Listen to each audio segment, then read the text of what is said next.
You have to schedule your time.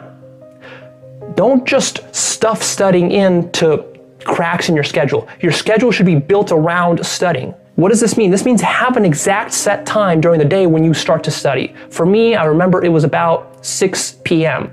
I would always say to myself, okay, 6 p.m., I get back from school, I rest a little bit, and then at 6 p.m., that's my study time. It starts. How long does it go? Well, that depends on how much assignments and homework I have, but it would go for at least an hour or two, and sometimes it would go for 4 or 5 or 6 hours. And it would start at 6, and you would usually end like around 9 or 10 or after that, and it would vary. But I think what's really important is to have that starting time. 6, no matter what, 6, sit down and study. Open the books, sit down, study. It doesn't have to be 6 for you, just come up with your own time. And you're doing this every single day. What's important about this is that it leads us to the next point, which is you have to get comfortable and you have to slow yourself down in order to study effectively. You can't rush the studying process. And one of the secrets that I use is simply brute force, right? A lot of the issues as a student that I dealt with, the things that I couldn't understand, I just brute forced them through repetition, and this repetition can take time. Also, you have to be patient with yourself. Sometimes you're not going to understand the problem right off the bat. So you just kind of repeat it, mull it over, and that means sometimes it takes you longer. So instead of finishing a quick little math assignment in an hour, it might take you 3 hours. But that's worth it if you calm yourself down, get comfortable, slow yourself down, kind of open yourself to absorbing this information. Right? This is where the love it comes in. If you don't love it and what you're doing is you're just kind of rush studying through stuff just to learn it, like cramming for an exam, that's just horrible. That's horrible. Because all you're trying to do is you're like a dog jumping through hoops. That's basically what you are when you're doing that. Because you're saying to yourself, well, I got to pass this exam in order to get into college, to get good grades so my parents like me. That's just hoops like a dog you're jumping through. Don't do that. Instead, what you think about is like this. Okay, this subject matter is really fascinating. Let me study more. Let me learn more. I want to know how math interconnects with history, and I want to know how history interconnects with science, and I want to know how this and this connect, and I want to know more depth about this thing here. That's how you got to think. I don't think there's any magic in being successful. And I'm not talking about making $1 million or $1 billion. I'm just talking about being successful. I'm talking about being successful in what you guys do at work. I don't think there's any magic. You got to work hard. Yeah. You got to respect the people around you, and you just got to go. I've never met a successful person that doesn't work hard. There are 2 rules that I always adhere to, and that is to work hard and be brave. And I think the essence of hard work is one that's pretty straightforward, is that you'll never be the best looking, you'll never be the tallest, most talented, most capable, you'll never have the most money. There will always be someone who's better at whatever you're doing than you are. But you can always be the hardest working person in the room. And I think the hardest working person will always win. Who must you become in order to create what you want? What has to change about you?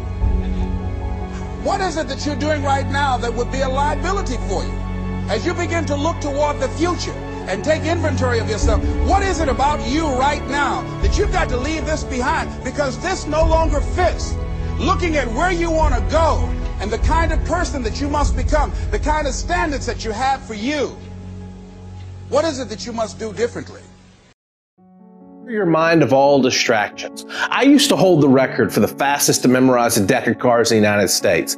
And sometimes before I would memorize a deck of cards, my brain would be worried about things in my life or things that were going on. So what I would do to clear my mind of all distractions is I would close my eyes and I would visualize those scenarios the way that I wish they were, or the way that I hope they would be one day. And then I would open my eyes, I would be relieved of that stress, and then I would memorize a deck of cards.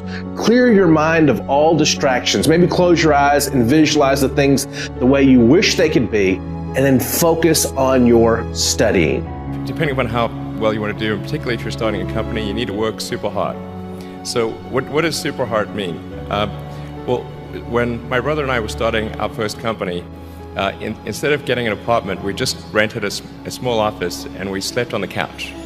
And we showered at the YMCA, and we're so hot up we had just one computer, so the website was up during the day, and I was coding at night, 7 days a week, all the time.